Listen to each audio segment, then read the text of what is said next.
So how do you select the best real estate market for your virtual wholesaling business?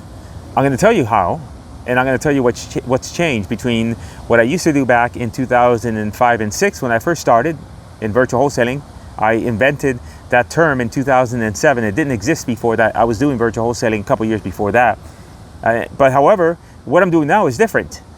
And also what I see other people recommending is kind of the stuff I used to do back in 2009 and 10.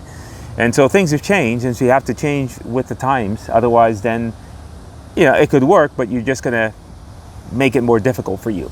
And I am sitting here in my backyard. We got this nice little area here that we've laid out right by the house. We walk out into the pool and walk into this little area with chairs, and it's just over a man-made lake. And it's quite relaxing. I think that the only thing that would make it better is if it wasn't a man-made lake and it was just sitting on in front of me was sitting my yacht. I've been thinking about a boat. I don't know. I have to think through that. So anyway, but I need to get a place to put it. So problems that you don't care about. Let's talk about virtual wholesaling.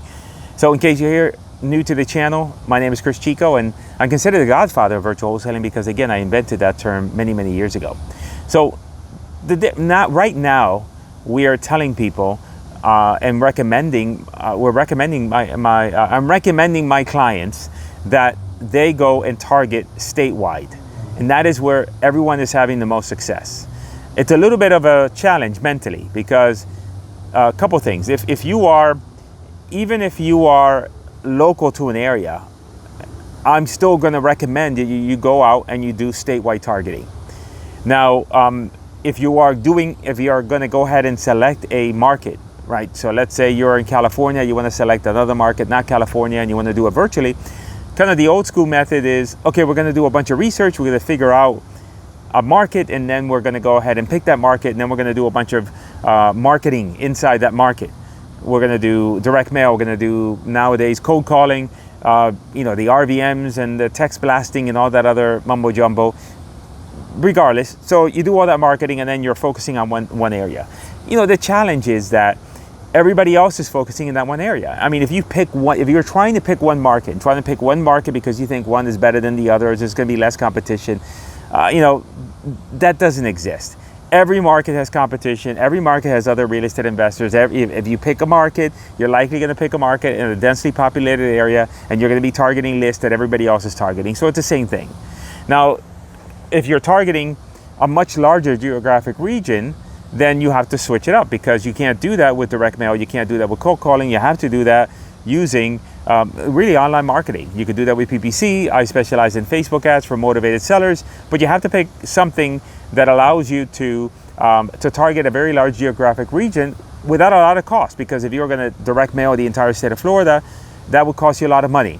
But you can place Facebook ads on that entire state, and then now you're going to be running ads and running leads and having great success with it. I'm talking about, getting leads for, $9 or $10 a lead of a seller raising their hand and saying, yes, I'm interested in selling my property.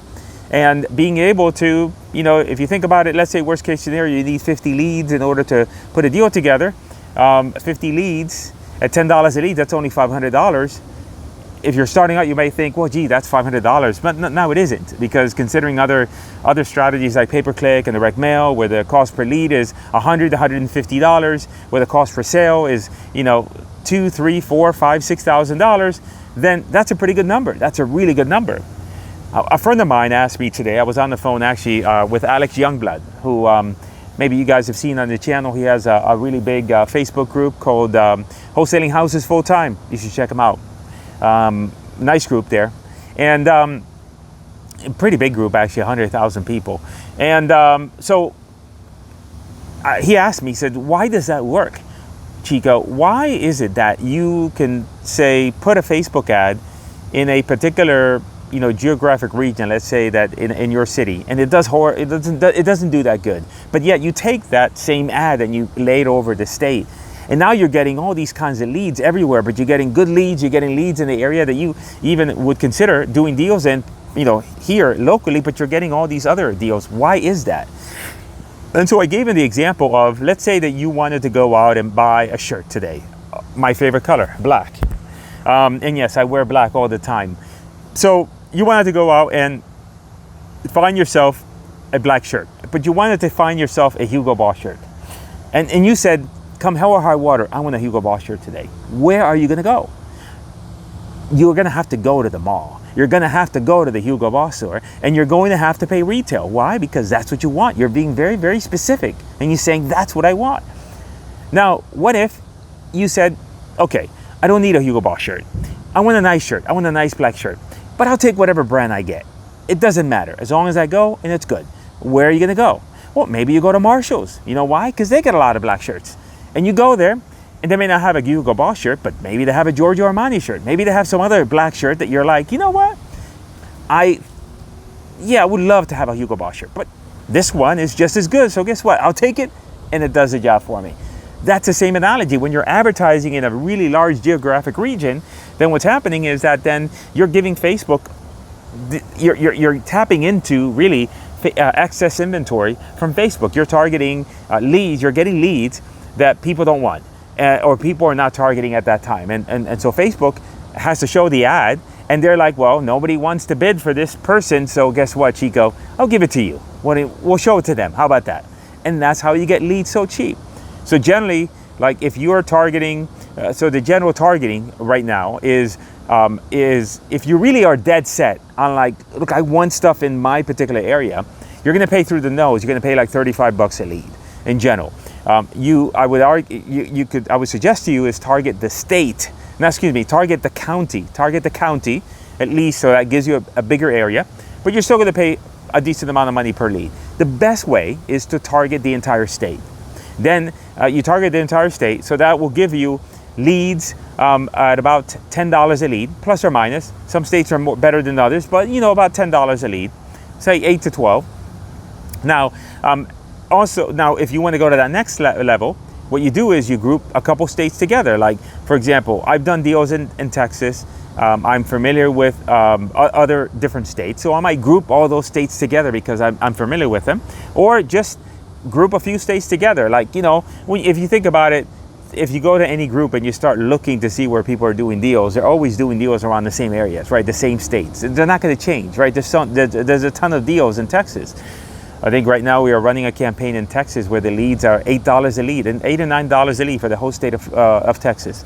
And they're great leads. There's no way you can get those leads in any other marketing channel.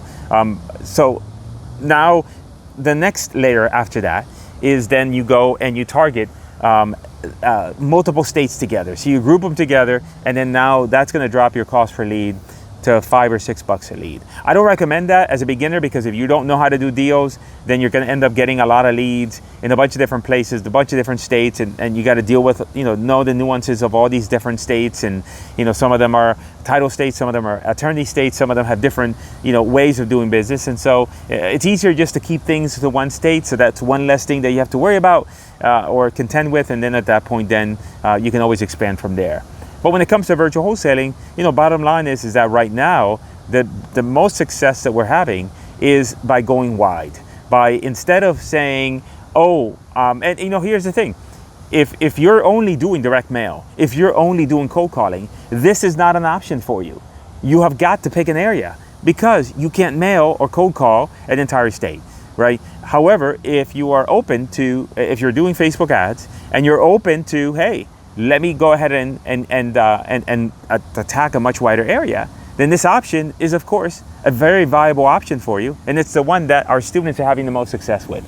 So that's what I wanted to tell you about today, in terms of, because I get that question all the time, is, Chico, where is the best market? There is no best market. There's just the best marketing to get to the leads that'll give you what you want, which is money. I always say that Bank of America never asked you what market you did your deal in. They just care that you have some money to deposit. And as long as you have some money to deposit, they're all good with you. So just make it about that. And remember, there's some videos floating around here. Take a look at them.